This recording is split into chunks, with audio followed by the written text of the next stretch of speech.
Hello guys, कैसे अब हाजिर हूँ आई एम ज़ॉम्बी के एपिसोड 44 के साथ। तो पिछले एपिसोड के एंडिंग में हमें प्रोफेसर जिमा को दिखाया गया था। तो इस एपिसोड के शुरुआत में हम देखते प्रोफेसर जिमा एक डिवाइस को देखते हुए कहता है, बहुत खूब बहुत खूब। और इधर हम देखते वो जो एंशिएंट आदमी था वो कुछ लिक्विड को मिक्स कर रहा होता है।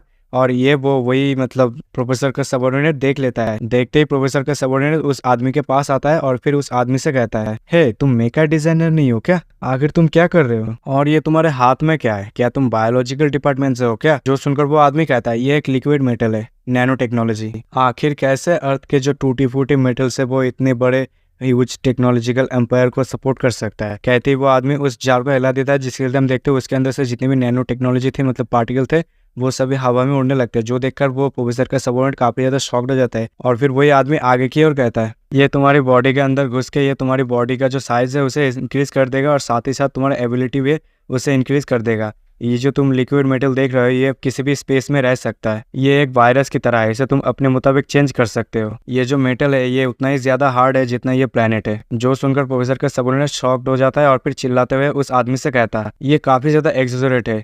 क्या इस तरह के चीज भी अर्थ पे एग्जिस्ट करते हैं क्या ये किसी तरह के सिंथेसाइज्ड है क्या? इसकी सिर्फ 1 ग्राम की मदद से इन्फिनिट साइकिल ऑफ जनरेट कर सकते हैं। ये तो बिल्कुल हमारी तरह ही है। क्या एंशिएंट लोग जो थे उस टाइम काफी ज्यादा एडवांस थे क्या? और हम देखते वो जो नैनो पार्टिकल्स है वो उस लड़के की ओर मतलब प्रोफेसर के सबऑर्डिनेट की ओर जाता है। जो देखकर वो और भी ज्यादा शॉक हो जाता है और फिर चिल्लाते हुए कहता है, सच में मैं इमेजिन भी नहीं कर सकता ये कितना ज्यादा हार्ड है। क्या तुम लोगों के टाइम में ये इतना ही ज्यादा हार्ड था क्या, तुम्हारे जो टेक्नोलॉजी थे वो सब? जो सुनकर वो आदमी कहता है, हाँ ये इसलिए है क्योंकि हम लोग काफी ज्यादा डेवलप्ड हो चुके हैं। उस वक्त ऐसा लग रहा था कि हम एक बेकार जिंदगी जी रहे हैं। उस टाइम पे हम जो भी करते थे उसका कोई मतलब ही नहीं बनता था, क्योंकि उस टाइम पे जो भी था वो सब एआई से जनरेट किया जाता था, एआई की मदद से किया जाता था, उन लोगों की हेल्प लिया जाता था। हमारी जो जनरेशन थी वो काफी ज्यादा बेकार और लाचार और कमजोर हो गया था। कोई फर्क नहीं पड़ता था कि हम हमारी टेक्नोलॉजी को कैसे मिक्स बाइस कैसे अरेंज करते थे, लेकिन फिर भी हम उसे बीट नहीं कर पाए। जो सुनकर प्रोफेसर का सबऑर्डिनेट चिल्लाते हुए उस आदमी से कहता, तो इसका मतलब वो काफी ज्यादा स्ट्रांग था क्या? तुम लोगों ने भी उसे डिफीट करने की कोशिश की था लेकिन कामयाब नहीं हो पाए। आखिर तुम लोगों ने किस तरह से उस ज़ॉम्बी की तरह एक चीज को प्रोड्यूस किया? जो सुनकर वो आदमी मोटो से कहता है, आखिर तुम्हें किसने कहा कि जो वो ज़ॉम्बी है वो हमारे द्वारा क्रिएट किया गया है हमारे एरा के दौरान? जो सुनकर मोटो कहता है, क्यों ये तुम्हारे द्वारा नहीं किया गया क्या?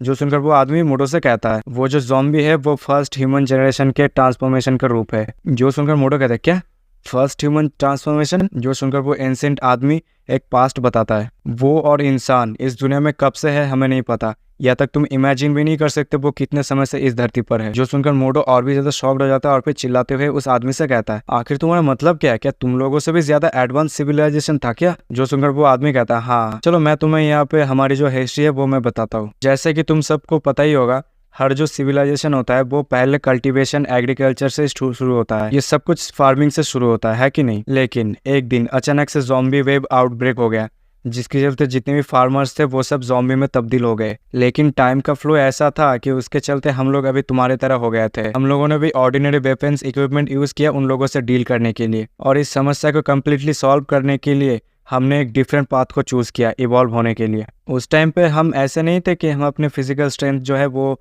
तुम लोगों की तरह चेंज कर सकते थे, लेकिन हम लोगों ने वो सब कुछ अपनी नॉलेज टेक्नोलॉजी को एक साथ फ्यूज्ड किया, जिसके चलते 1000 ऑफ ईयर्स डेवलपमेंट के बाद हमारी जो टेक्नोलॉजी थी वो एक अलग ही लेवल पर पहुंच गया था। उस प्रोसेस के दौरान हम लोग जब टेक्नोलॉजी को डेवलप कर रहे थे तब हमें एक शॉकिंग चीज पता चला जो हम लोगों ने कभी भी नहीं सोचा था। उस समय हमें पता चला था आखिर क्यों इंसान ज़ॉम्बीज में तब्दील हो रहे थे, क्योंकि एक वायरस की वजह से है जो हम लोगों की जन्म से ही होता है अपने जीन में। हमें लगा था यह किसी तरह के मैन मेड वायरस है, लेकिन नहीं, ये हर लोगों के अंदर है, या तक तुम्हारे भी अंदर है। उस प्रोसेस के दौरान हम लोगों ने काफी ज्यादा स्टडी किया ह्यूमन ओरिजिन्स और सिविलाइजेशन के ऊपर, और हमें उस वक्त एक और टेरिबल चीज पता चला। उस टाइम पर वो हमारे एंटायर ह्यूमन सिविलाइजेशन के साथ था। वो सबसे ज्यादा मिस्टीरियस पर्सन है, उसका ओरिजिन किसी को पता नहीं, या फिर वो इंसान भी है यह भी पता नहीं, हमें सिर्फ उसके बारे में थोड़ा बहुत ही पता है। लेकिन जब हम लोगों ने इंसानों के जो हिस्ट्री थे वो सब चेक किया तो हमें ह्यूमन जीन्स के बारे में पता चला। उसके बाद हम लोगों ने और भी ज़्यादा स्टडी किया, जिसके चलते हमें पता चला इंसानों के 6 जनरेशन इस धरती पर हमसे पहले थे। हमसे पहले जितने भी ह्यूमन सिविलाइजेशन थे उन सभी के डिस्ट्रॉय होने के पीछे उसी का हाथ है, जो कहीं ना कहीं उससे लिंक और कनेक्ट करता है। लेकिन आखिर में उसने उन सभी को डिस्ट्रॉय कर दिया, एक सिविलाइजेशन को। जो सुनकर मोटो और भी ज़्यादा शॉक्ड और चिल्लाते हुए कहते, क्या वो जो ज़ॉम्बी हमने देखा था वही है क्या? उसने ये सब किया था क्या? तभी हम देखते हैं पीछे से प्रोफेसर जिमा उन लोगों की बात को सुनते हुए आगे की ओर आता है और फिर उस आदमी से कहता है, तो तुम कहना चाहते हो वो जो ज़ॉम्बी है वो हमसे भी उम्र में ज़्यादा बड़ा है? अभी हम देखते हैं वो एंशिएंट आदमी कहता है, उसके बाद जो हुआ वो सब तुम्हें पता ही होगा। सच में इस अर्थ पर एक अजीब सा बग है जिसके चलते हम लोग काफ़ी ज़्यादा डर गए थे उस टाइम पर। फिर हमने फ्यूचर में बहुत ही ज़्यादा मेहनत और बहुत ही ज़्यादा हार्ड वर्क किया अपनी टेक्नोलॉजी को डेवलप करने के लिए। जब तक हमारे पास स्लेब थे एक्सपेरिमेंट करने के लिए, यहाँ तक ये भी कहा जाता है उसकी जब अपीयरेंस होता था तब उसके 500 मीटर के दायरे में कोई भी इंसान अपीयर नहीं होते थे। उस समय के चलते हम लोगों ने उसके ऊपर थोड़ा बहुत स्टडी किया, जिसके चलते हमें उसके जो हैबिट्स है उसके बारे में पता चला। लेकिन तभी हम देखते हैं अपना जो मोडो होता है वो कहता है रुको रुको, हम लोगों ने अपने जो साइंस और टेक्नोलॉजी थे उसके चलते एक्सपेरिमेंट किया है कि जी कोई फर्क नहीं पड़ता कोई बंदा कितने ज़्यादा स्ट्रांग हो, आखिर में वो कार्बन बेस्ड ही क्रिएचर होता है, उसको भी एक ना एक दिन मिट जाना है इस दुनिया से। आखिर वो क्या लाइट की स्पीड को सरपास कर सकता है क्या वो इतना ज़्यादा ताकतवर है क्या? लेकिन दुख की बात है हम लोगों ने जो कोशिश की थी उसमें हमको फेलियर मिला, जिसके चलते हमने अपने फेलियर का सामना किया। और यही पर इस एपिसोड का एंडिंग हो जाता है। अगर आपको ये वीडियो और मेरी एक्सप्लेनेशन पसंद आती है तो वीडियो को लाइक कमेंट शेयर कर दीजिए, और जिन्होंने अभी तक चैनल को सब्सक्राइब नहीं किया वो सब चैनल को सब्सक्राइब कर ले। मिलता है अगले वीडियो, तब तक के लिए सायोनारा।